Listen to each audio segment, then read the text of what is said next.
అనంతపురం జిల్లాలో జిల్లా వ్యాప్తంగా 1,00,000 మంది కురుబలతో సన్నిహితంగా ఉంటూ అందరి మన్ననలు పొందుతున్న మాజీ మేయర్ రాగి పరశురాం తనకు 2024 ఎన్నికల్లో ఎమ్మెల్యేగా గానీ ఎంపీగా గానీ సీఎం జగన్ అవకాశం ఇస్తే సద్వినియోగం చేసుకుంటారని హిట్టి ముందు తెలియజేశారు పరశురాం. దివంగత ముఖ్యమంత్రి రాజశేఖర రెడ్డితో 10 సంవత్సరాల ప్రయాణాన్ని కొనసాగించారని సీఎం జగన్ ఆదేశానుసారం రాష్ట్ర ప్రధాన కార్యదర్శిగా కొనసాగుతూ ఆయన అడుగుజాడల్లో ఇప్పటివరకు నడుస్తున్నారని తెలియజేశారు.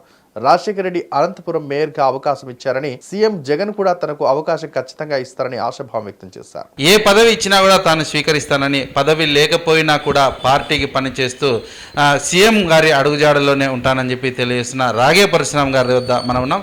అసలు ఆయన ప్రయాణం ఎలా కొనసాగింది, ఆయన ఇప్పటి వరకు ఏ కార్యక్రమాల్లో పాల్గొన్నారు, దివంగత ముఖ్యమంత్రితో ఆయన ఎలాంటి చనువు ఉండేది అనే దానిపై ఆయన అడిగి మరిన్ని వివరాలు తెలుసుకున్నాం.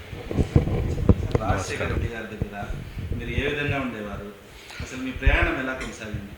నేను కాంగ్రెస్ పార్టీలో ఉన్నప్పుడు విద్యార్థి దశ నుండి మరి యూత్ కాంగ్రెస్ అయితేమి, సేవాదళ్ అయితేమి, బీసీసీఎల్ అయితేమి ఇలాంటి అనుబంధ సంస్థల్లో అనేక సంవత్సరాలుగా పనిచేయడం జరిగింది. ముఖ్యంగా దాదాపు ఒక 10-15 సంవత్సరాలుగా వైఎస్ రాజశేఖర రెడ్డి గారితో నాకు మంచి సంబంధం ఉండేది. ముఖ్యంగా ఆయన ఆశీస్సులతో మరి 2000 సంవత్సరంలో జిల్లా యువజన కాంగ్రెస్ అధ్యక్షుడిగా నియమితులైనప్పుడు నాకు జిల్లాలో మంచి, ఎందుకంటే జిల్లా యూత్ కాంగ్రెస్ ఆధ్వర్యంలో మరి అప్పటి ప్రభుత్వ వ్యతిరేక విధానాలపైన అనేక ఆందోళన కార్యక్రమాలు, ప్రజా వ్యతిరేక విధానాలపైన అనేక ధర్నా కార్యక్రమాలు అయితే ఇటువంటి ఎన్నో కార్యక్రమాలు చేస్తూ మరి ప్రజల మన్ననను పొందడం జరిగింది. మరి అంతేకాకుండా మరి జిల్లా యూత్ కాంగ్రెస్ అధ్యక్షుడిగా నా పనితీరును గ్రహించినటువంటి వైఎస్ జగన్మోహన్ రెడ్డి గారు, మరి అంతేకాకుండా జిల్లా నాయకులైతేమి మరి 2005 సంవత్సరంలో అనంతపురం మొదటి కార్పొరేషన్ అయిన తర్వాత 2005 సంవత్సరంలో అనంతపురం నగరపాలక సంస్థ మేయర్గా నాకు అవకాశం ఇచ్చినటువంటి మహానుభావుడుగా రాజశేఖర రెడ్డి గారిని చెప్పుకుంటాను.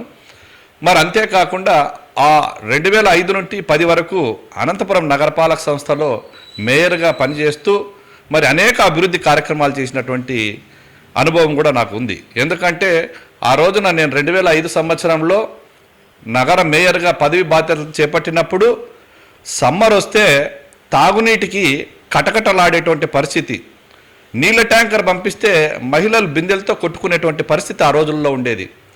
మరి అప్పటి కేంద్ర మంత్రి అయినటువంటి జైపాల్ రెడ్డి గారిని అయితేమి, అదేవిధంగా రాష్ట్ర ముఖ్యమంత్రి వైఎస్ జగన్మోహన్ రెడ్డి గారిని అయితేమి సంప్రదించి సమస్యను వివరించడం జరిగింది. మరి వెంటనే వారు స్పందిస్తూ 70 కోట్ల రూపాయలను అనంతపురం నగరానికి కేటాయిస్తూ మరి పిఏబిఆర్ నుండి అనంతపురం నగరానికి డైరెక్ట్గా తాగునీరు ఇచ్చేటువంటి కార్యక్రమాన్ని కూడా ఆ రోజు చేపట్టడం జరిగింది. తమ కురుబ సామాజిక వర్గంలో ఎవరికి ఏ కష్టం వచ్చినా ముందుండి ప్రయత్నిస్తూ కురుబ సామాజిక వర్గానికి అండదండగా ఉంటున్నారు రాగే పరశురాం గారు. ఆయన మరిన్ని అవకాశాలు చేజిక్కించుకొని ఎంతో ఉన్నత పదవులు ఆశించాలని చెప్పి కోరుకుంటూ చూస్తూనే ఉండండి హిట్ టీవీ. కెమెరామెన్ రాఘవేంద్రతో హనుమంతు, అనంతపురం. ఈ వీడియో కనుక నచ్చినట్లయితే please like and share and subscribe.